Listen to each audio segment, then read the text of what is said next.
What is up, guys, and welcome back to a brand new video. Once again, we are back with F1 2018 career mode, this time for the Belgian Grand Prix. First off, massive apologies that there wasn't an episode yesterday. I was having microphone issues. In fact, my microphone I normally use is broken, and so I'm having to resort to my very first microphone I used for YouTube. And yeah, so it's a Blue Snowball. Hopefully the sound is alright. I'm in the process of buying a new microphone right now, so hopefully that won't be an issue in the future. But here we are for the Belgian Grand Prix. We're going to chuck on our third power unit, and we're going to have a fresh one heading into qualifying. Friday practice didn't really have any issues with any of the programs, so that is fine. We have a decent amount of resource points. We're still waiting on upgrades. We have a major weight reduction upgrade that'll be heading our way, hopefully for the Italian Grand Prix. And coming towards the end of this episode, hopefully we can put on another upgrade or two. So we'll wait and see how it goes. It's time for qualifying now for the Belgian Grand Prix. Hopefully the car's pretty fast. It's qualifying time at Spa, one of the mightiest tracks on the Formula One calendar. Long straights, up and downhill, Eau Rouge as well. This track isn't for the faint-hearted. Okay, so here we are for the Belgian Grand Prix. You can see we got heavy rain for qualifying, so that's definitely going to throw a spanner into the works. From what I imagine, it's actually going to get lighter as the qualifying sessions go on. So if we make it, or when we make it, hopefully, into sessions 2 and 3, we should be fitting on intermediate tyres. But just going through the setup, having a play around with things, just showing you guys what it looks like. We're also going to lower the rear suspension to hopefully make the car a little bit more compliant. Up Eau Rouge for the first time. Very sketchy through there. I will say, like, in the dry, it's pretty sketchy with my setup that I normally run with 8 ballast, so I've had to tone things down a little bit. I've made it 7 ballast, and I've also lowered the front ring, by 1, just to make the car a little bit more stable, probably at the expense of overall car pace, because it's also raining for the race as well, so I thought I'd go for something that's nice and stable, something that'll allow me to push through these sessions. And one where we just don't have to tippy-toe around the circuit, because that's the last thing I want. I want to be able to push. I want to be able to attack, and having an aggressive dry setup just won't give me the platform to do so. Across the line, we set our second lap. That is a 2 minute .6, and has us in P15 at the moment. So looking like we're struggling for pace a little bit as we go up Eau Rouge on our third lap. Still losing the back end. So Eau Rouge this year on 2018, I don't know if you guys are noticing it as well, but it's a really tricky corner. It's very difficult to negotiate. You have to not put in too much steering lock. You have to be as stable as you possibly can through there, and if you just get the slightest bit wrong through there, you're going to get punished. But coming to the end of the session now, it looks like we're so close to intermediate tyres. The inters were about 5/10 off what the wet times could do with about 5 minutes to go. So I thought, like, if the track continues to dry, then we'll chuck on the inters, and hopefully the track evolution will do the rest, and it'll be faster when we set these times. So you can see at the moment we're up by a second. We went in pretty deep into that last corner, and for some reason it just really helped us. So now this is the crossover point. This is the point where we are going to get through to qualifying 2 as long as we get this time in, basically, because the rest of the AI, they're all circulating on wet tyres, and we've got the faster tyre than anyone. So here we go, we're up by 2.1 seconds. This could vault us somewhere near the top 5, I would say, maybe even pole if we're really lucky. Across the line, it is, where are we? It is 20th place. Are you serious? No, Siri. No. Bad, Siri. So it's last place. Last place. 4.8 seconds off. And the time it says that we did was a 2 minute .6. Let's check race director. The last lap we did was a 2 minute 1. Like, what the hell? The Delta was lying to me, obviously. I thought I was up on my own time by multiple seconds there. So we've been screwed over. Kind of. But I mean, that's a head scratcher. The even bigger head scratcher is the fact that why we were so slow. Why were we like 5 seconds off when I felt like the time that we did was pretty decent, in all honesty. I'm not sure. I think I'll have to go back, have a look at the actual times of the AI, maybe they were simulated to be a little bit faster than what they should have been. I'm not sure. That's a real weird one. But anyway, heading into this Belgian Grand Prix, it's last place, and to be honest, I feel like we're not going to be this slow in the race. There is absolutely no way. I feel like that's some kind of glitch. There's no way without upgrades and just the upwards trajectory we've been having, and the good lap that I put in, we deserve better. We're faster than that, and we're going to prove it in the race. In the 48 races held at Spa between 1950 and 2015, the race winner has only started from pole position on 16 occasions. Qualifying yesterday may have set the order for today, but expect the unexpected here at the Belgian Grand Prix. As the saying goes, of course, anything can happen. And you know what? It usually does. With me today, of course, is Anthony Davidson. Let's talk about Sauber. What do you make of their performance so far this season? Well, the atmosphere within that team seems very positive at the moment. Everyone seems like they're in great spirits and having a lot of fun doing what they do, and that's definitely contributed to the performances we've seen.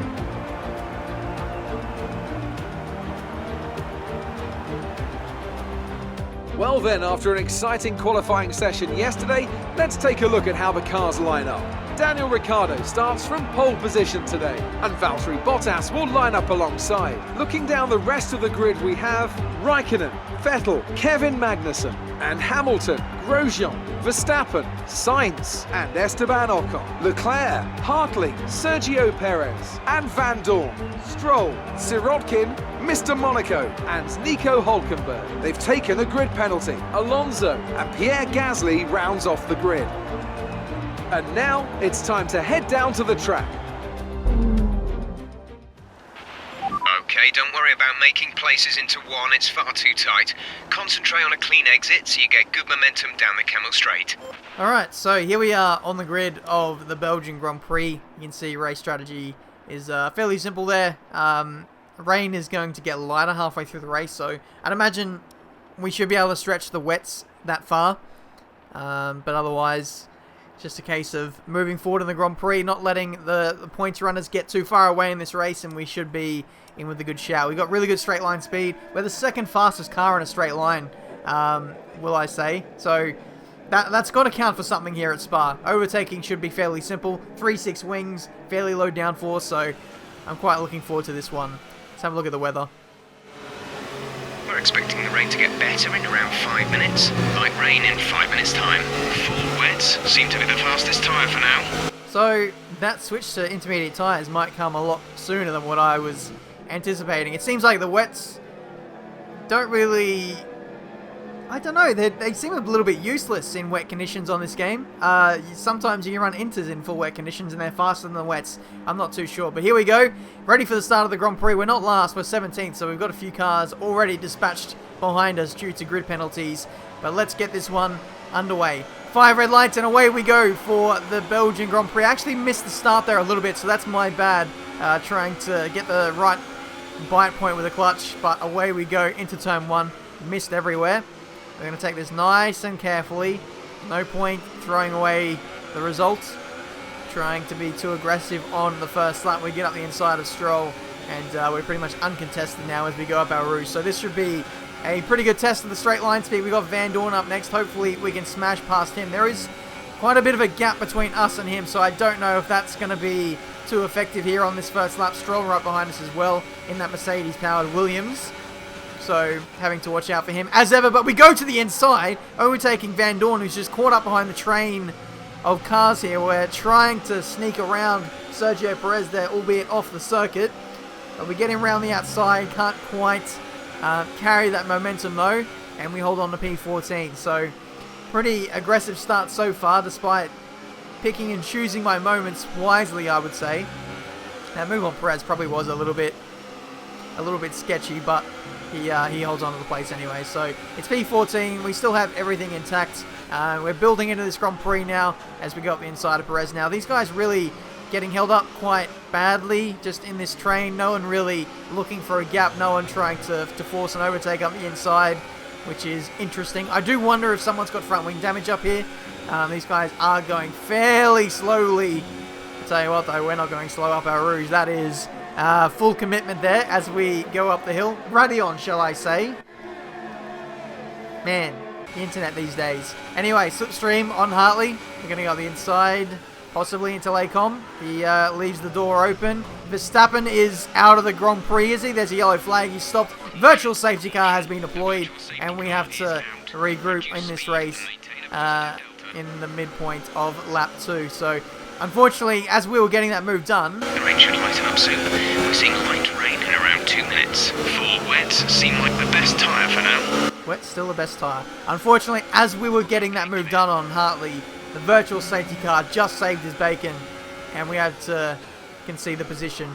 But virtual safety car gets dispatched off very, very quickly. I was caught napping there a little bit. I was focused on the weather, and now Sergio Perez gets up the inside, gives us a bit of a tag as well through the mid-corner, and now we've got no momentum. Van Dorn is now taking the place back off us. I'm checking to see if there's front wing damage, all the while battling for position. Van Dorn has brake checked us. So cheers. What a start to this Grand Prix.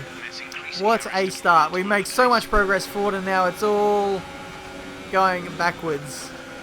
Anyway, up the inside of Van Dorn, I did not give 2 craps there. I did not care. After the brake check there, that was too much. I don't even care if I squeeze him off the circuit there. That was, as Alonso would say, karma.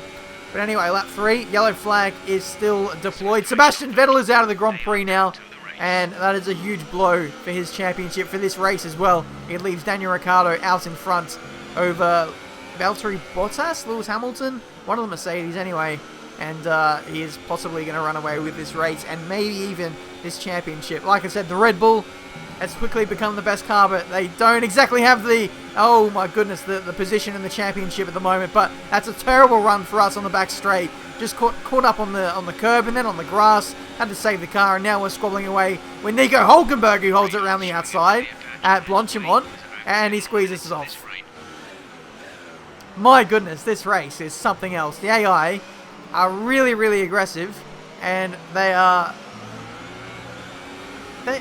got no chill. They don't care about me. They don't care about my progress. They're just like, yep, that's a position. I will take it by any means necessary. There goes Gasly up the inside into Lacombe as he tries to overtake, I think it was the McLaren behind him as well. So here's the onboard from Gasly. What have the AI had for breakfast this morning? I don't know. He goes up the inside. I think of Alonso, and then he gets a little bit too opportunistic and clouts into the side of my side pod as well. And now here he goes for another move into this really understeery right-hander. We should be able to hold this, hopefully. And we do. P14. My goodness. Normally that's what the player does. The player is normally the one who's over-enthusiastic, going for a 2-man overtake. Not the AI. I've never seen that before. And thankfully, we get away with that. We've got away with so many little moments of contact over the course of this Grand Prix. I don't know how our front wing is still intact. I really don't know, guys. But anyway, lap 5, it's time for a pit stop. We're diving in for intermediate tyres. All the front runners have responded, and we're going to do so as well. Charles Leclerc, our teammate, is still out there on the wet tyres. So thankfully, he didn't stop and kind of halt my progress. Because when your teammate stops on the first lap, oh my goodness, that's a moment at Eau Rouge. 9 lives. I swear we've got like 9 lives in this Grand Prix, and we've just about used up all of them. Here's the replay. Oh, that's so sketchy. It is so sketchy. And even with the stability improvements we've made to the setup, it's still not enough. I honestly, dry weather cannot come quick enough. We may not last in this Grand Prix. But anyway, we're catching up to Grosjean, who's going really slowly.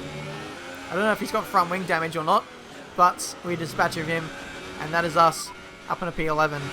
Looks like the weather is going to dry up in about 5 minutes. Inters look like the best tyre for now. Really?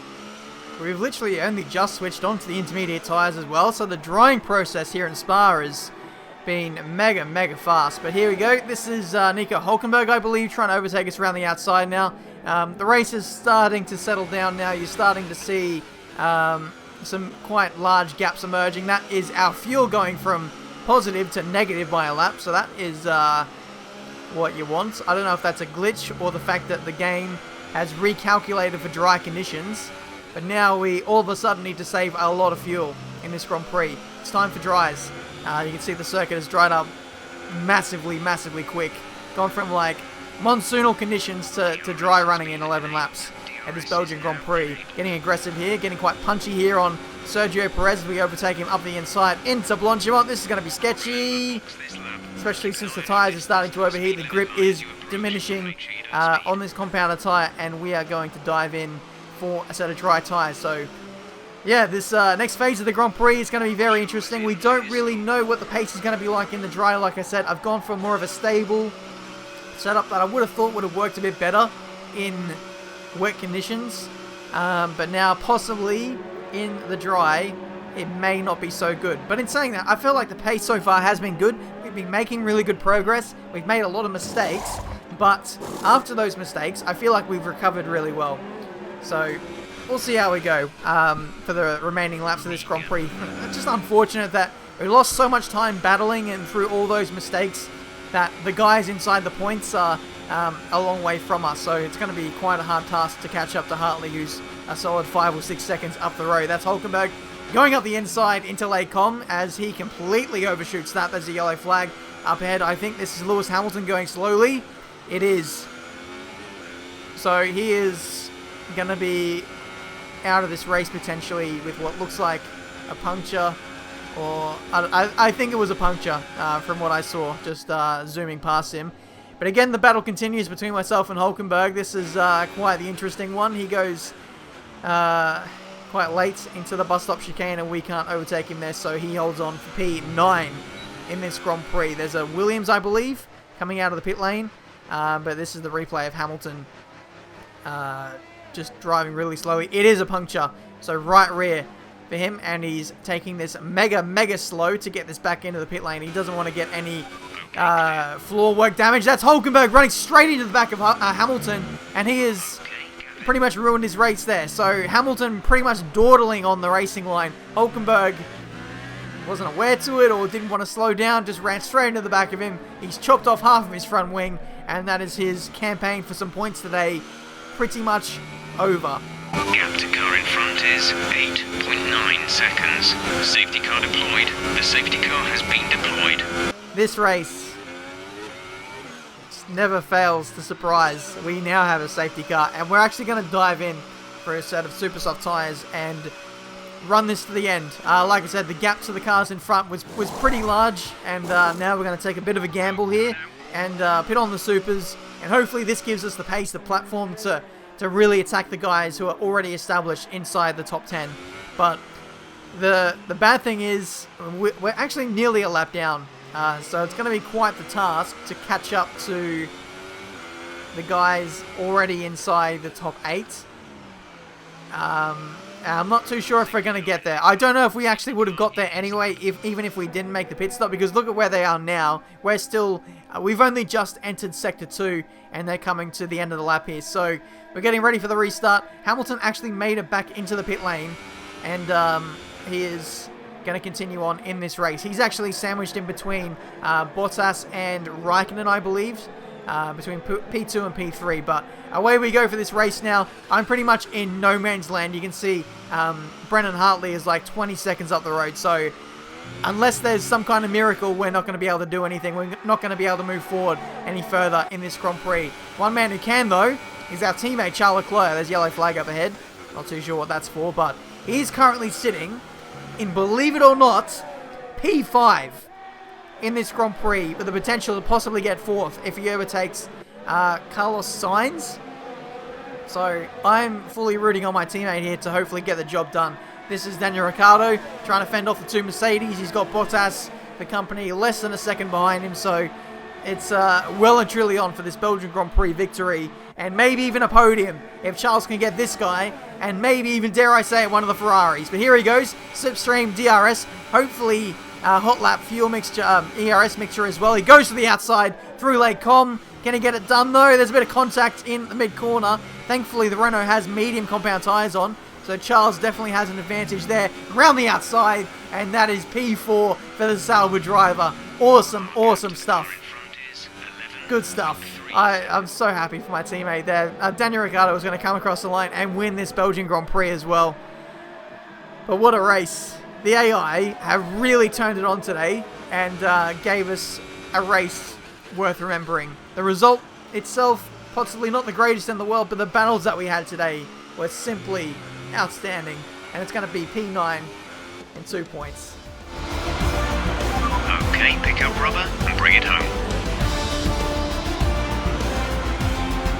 And I can see now the drivers are making their way out.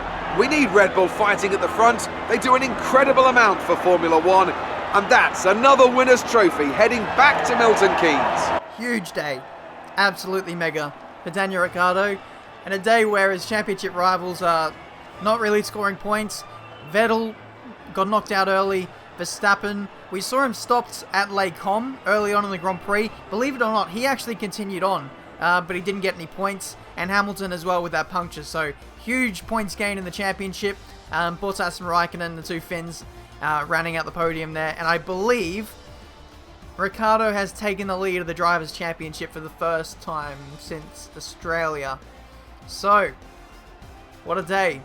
You know, for us, result-wise, it was one probably not to remember, but the race itself, when I look back on it, this is probably one of the best of the season. The aggression from the AI, they really gave me a wake-up call, and it certainly one to remember. I really enjoyed that. I love how aggressive the AI are this year. Sometimes they make stupid decisions, like with Van Dorn brake checking us. That was a low point, but the rest of it, that was insane. Charles, great result for him. I think that's the best of the season for him. He's really starting to claw in some momentum and show what he's worth. Good day today. Tell us about it from your perspective. Do you think that you learned a lot from your rivalry? I'm starting to learn now. I'm certainly learning not to undervalue my teammate because he is mega, mega fast. But there we go. I believe Charles is going to win the rivalry as well. He got equal amount of points as us, but because he already had 1 point advantage over us heading into this one, he gets 31 out of 30, and he wins another rivalry in this season of career mode, which kind of sucks because we're dominating him in points, but there's just so much weighting towards fastest lap in the race, which doesn't really matter too much in the grand scheme of things in F1, but it seems to matter in the rivalry and in qualifying as well. He's had the measure of us for the most part so far this season.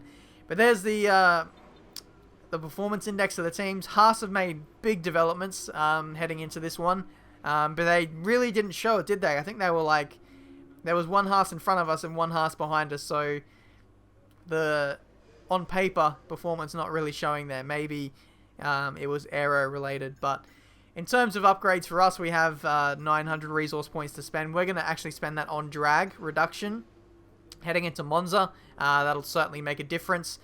Being that we already have a really good power unit, we're the second best in the field, maybe it's the drag that we could improve on.